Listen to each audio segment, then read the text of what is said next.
La cerimonia di inaugurazione dell'ultimo tratto della Pedemontana Veneta ha anticipato di un giorno a domani e quanto è stato deciso oggi per non sovrapporre l'importante evento con i funerali di Vanessa Ballan, la 26enne trevigiana ennesima vittima di femminicidio.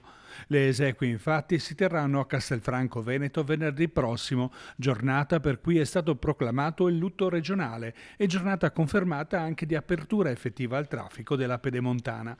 Al taglio del nastro domani alle 11 a Santo Mio di Malo, oltre al governatore Luca Zaia, sarà presente anche il ministro alle infrastrutture Matteo Salvini. Tra le autorità presenti anche i sindaci dell'Ovest Vicentino, che però esprimono preoccupazione per il mancato completamento del raccordo diretto dell'importante infrastruttura con l'autostrada A4. Il nuovo casello di Montecchio, infatti, in capo alla società Autostrada Brescia-Padova, sarà completato solo a marzo 2024 con un anno di ritardo. Si prospetta quindi una nuova congestione del traffico, in particolare di quello pesante, per i primi mesi del nuovo anno. Per questo i primi cittadini interessati avevano chiesto un incontro al prefetto e la convocazione del COV. Il Comitato Operativo sulla Viabilità dopo la notizia che la Pedemontana vuole essere aperta anche senza il collegamento diretto con la A4.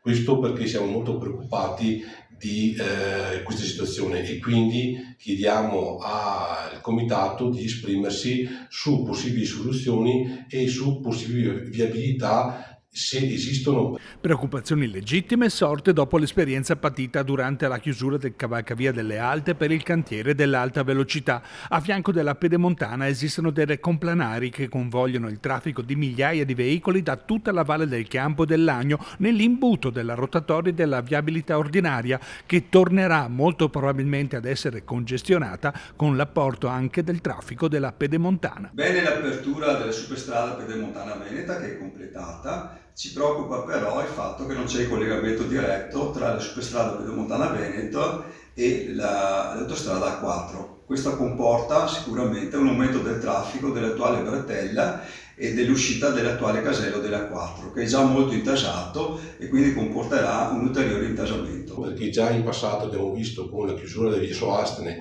e con la chiusura di via Battaglia che la rotatoria del casello della 4 è collegato con la SPV, ogni volta che viene caricata di traffico in più va in crisi tutto l'Ovest Vicentino.